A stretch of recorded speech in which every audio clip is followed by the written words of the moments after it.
My name is Nora Holloway. I'm 34 years old. I'm the Chief Operating Officer and co-founder of Ashford Freight Solutions, a logistics company my business partner and I built from a single lease warehouse in Thornfield, Ohio into a $6.4 million operation with 61 employees and 3 regional hubs.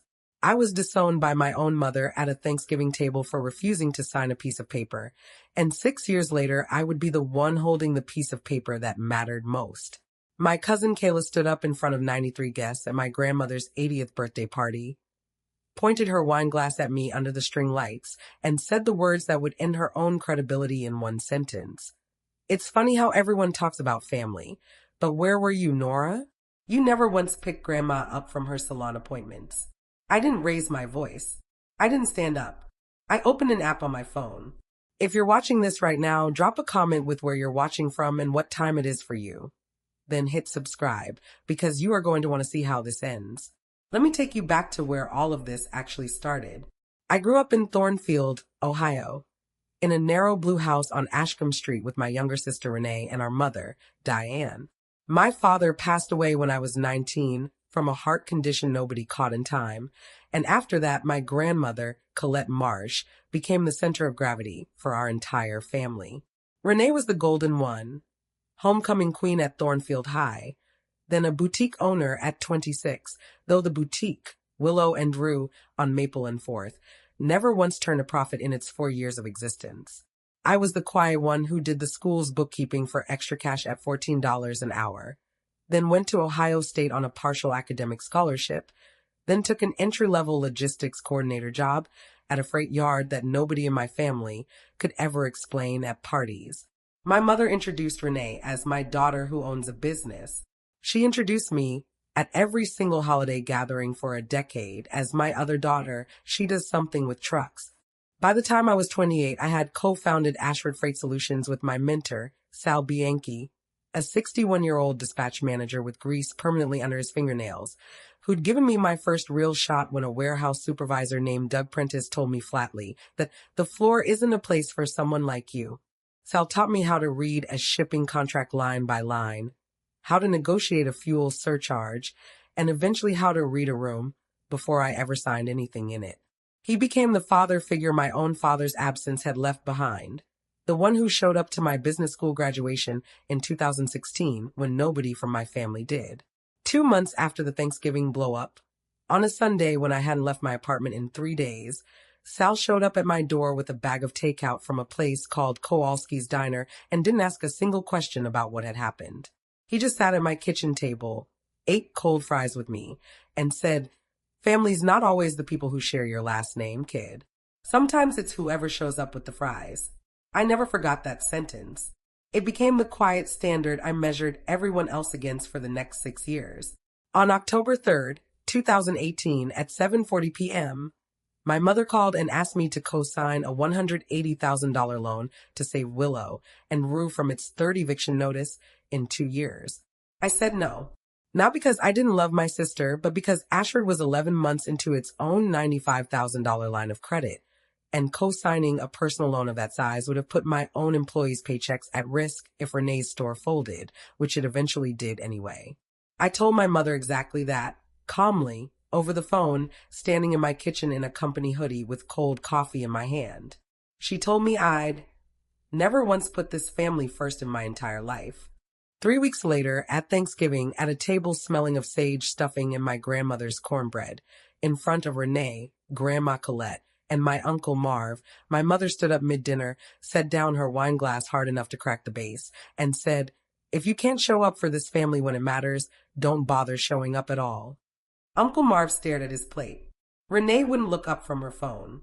Grandma's hand froze halfway to the cornbread basket. My mother's exact words still sit clearly in my memory. "You had one job as her sister, Nora, one job, and you couldn't even do that." I didn't cry.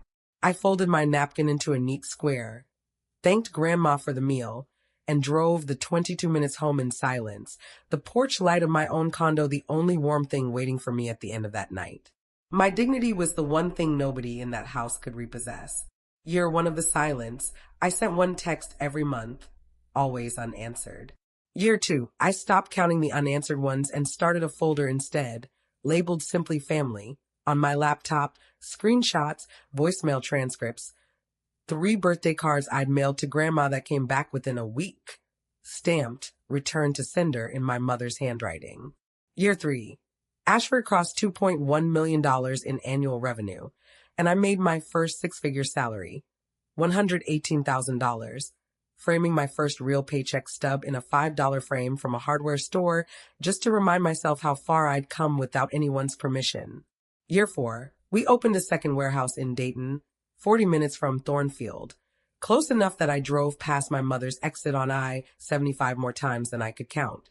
The only contact from my family in 4 years was a single Christmas card from my mother in December of 2020, signed simply Diane. No mom, no love, just a name, like an invoice with no total attached. What nobody in my family knew was that Grandma Colette had quietly reached out to me herself in March of 2019, 3 months after the Thanksgiving blow-up.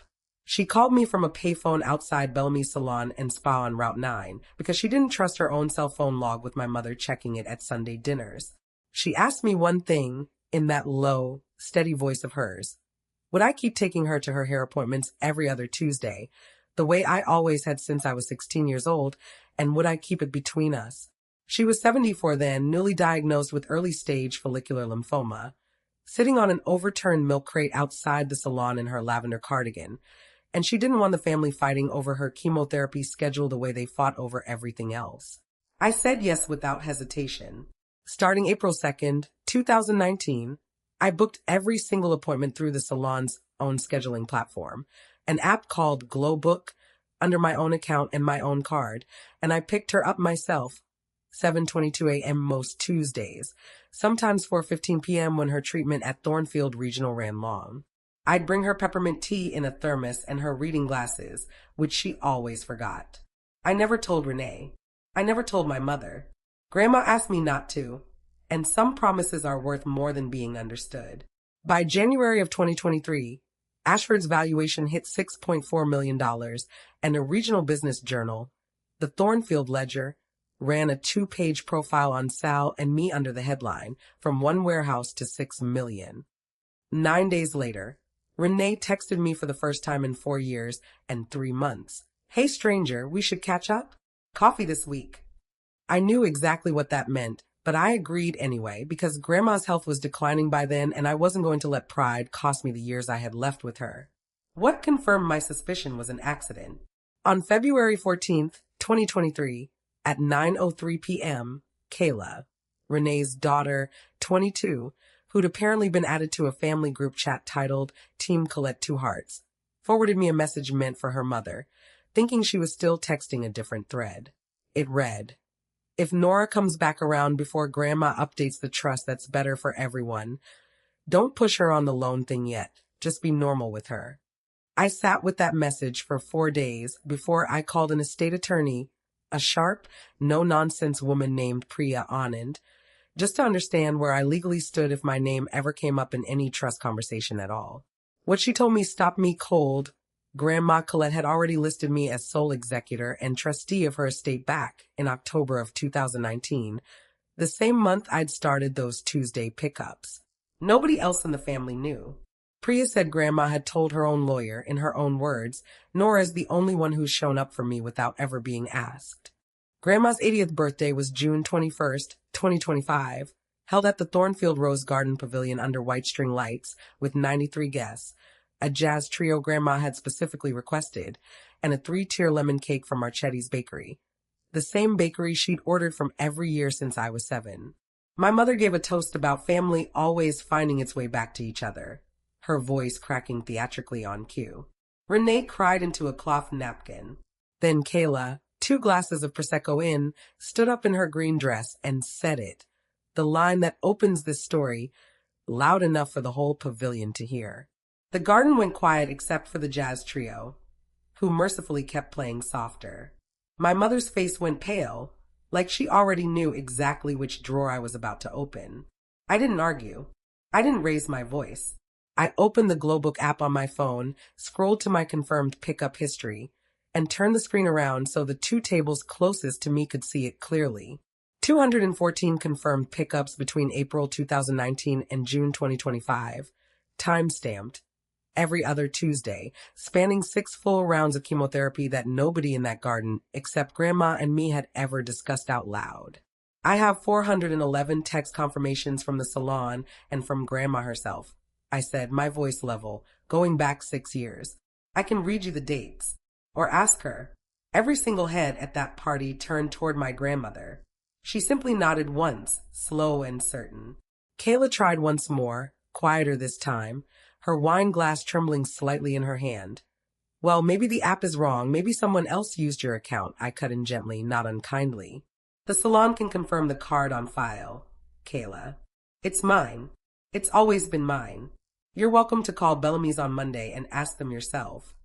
She had nothing left to say to that. My mother's composure cracked for the first time in 6 years. Not anger this time, but something closer to grief. I didn't know, she said quietly, her hand pressed flat against her chest, and for one honest second she looked like a woman realizing she'd built an entire narrative on a foundation that had never actually existed. Kayla's face went crimson. She muttered something about not knowing the full story and sat down fast, refusing to meet my eyes across the table. If this is hitting close to home for anyone watching right now, drop a comment below. I want to know I'm not the only one who's lived some version of this. Grandma asked for quiet, stood up slowly with the help of her cane, and said, I made Nora keep our Tuesdays a secret because I didn't want any of you fighting over my illness the way you fight over everything else in this family. She never once asked for credit for it. Tonight she's getting the truth instead. Then she told the entire garden that she'd updated her trust that spring, and that Nora Holloway would remain the sole executor and trustee of everything she owned. Not because of the money and not because of the business, but because of 214 Tuesdays that nobody else in that pavilion had ever once shown up for. I didn't gloat. I didn't need to. The consequences that followed weren't mine to deliver. They were simply the truth catching up to everyone at its own pace. Renee's second attempt at the boutique, reopened under a new name that spring, finally folded that August under its own debt, without my signature ever attached to any part of it. My mother started calling me every Sunday afterward, awkward at first, then slowly real, asking about Ashford, asking about Sal, asking questions she'd never bothered asking in 6 years. Kayla, to her credit, sent me a long, unprompted message 2 weeks later, apologizing, admitting she'd repeated a story about me she had never once actually verified. I left that door open for her. People deserve the chance to become someone better than the worst thing they've ever said at a party. Grandma passed peacefully 8 months later, in February of 2026, with me holding her hand in a room that still smelled faintly of the same peppermint tea I used to bring her on Tuesdays. As executor, I made sure every grandchild, Renee and Kayla included, received exactly what Grandma had wanted them to have. Some inheritances aren't about fairness. They're about finishing a promise properly. So here's what I want you to take from this. Whoever you are, whatever table you're sitting at tonight, love was never the toast at the dinner. It was never the loudest voice in the room, and it was never the version of the story that got repeated the most times. Love was the 7:22 a.m. drive that nobody claps for. It was the promise you keep even when keeping it quietly costs you your own reputation with the people you love most. If somebody in your family gets to rewrite your entire story simply because you chose to be quiet about your love instead of loud about it, keep the receipts anyway. The truth was never in a hurry. It just needed time, and eventually it always shows up. If this story meant something to you, hit subscribe, drop a comment telling me which part hit hardest, and share this with the one person you know who's ever been the quiet one in their own family. I'll see you in the next one. And until then, keep showing up quietly for the people who matter most.